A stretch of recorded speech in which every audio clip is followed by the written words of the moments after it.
I don't know how you deal with a diagnosis like that. You dealt with it by going on a huge bike journey. I'm meeting Dimitri, who you might say knows this landscape better than anyone. Hey, Nick. Great to meet you. Nice to meet you. How are you doing? This intrepid Frenchman rode through it as part of an epic bike ride.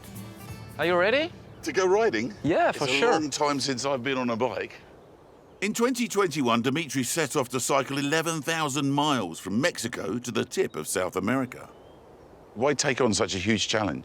The idea is to raise awareness and funds for a rare disease, which is Huntington disease. You have a personal connection with the disease? So my father passed away from Huntington disease many years ago, and my sister has it. And I made a test like 5 years ago, and I discovered that I was positive as well.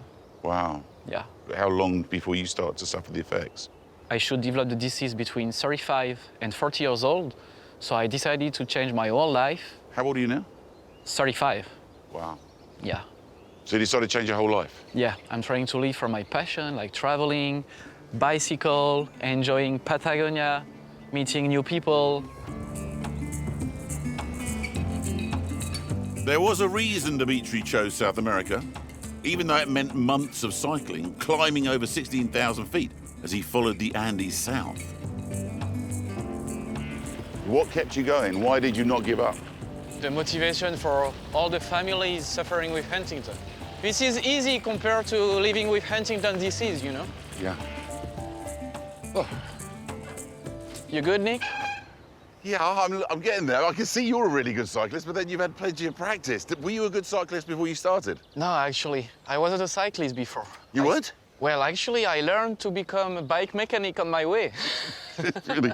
Why did you decide to come down through South America?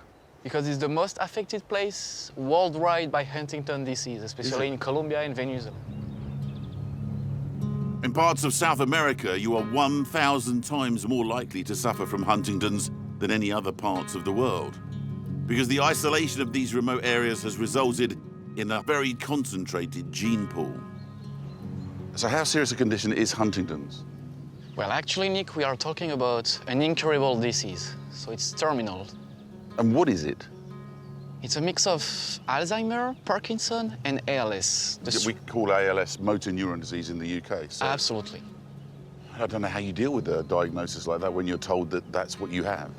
You dealt with it by going on a huge bike journey.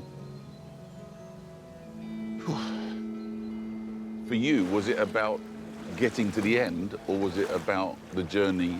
It was about the journey, for sure. Living with this disease made me realize that the past is over, the future might be uncertain, and I can only act on the present. I think that's good advice for everybody. For sure, Nick.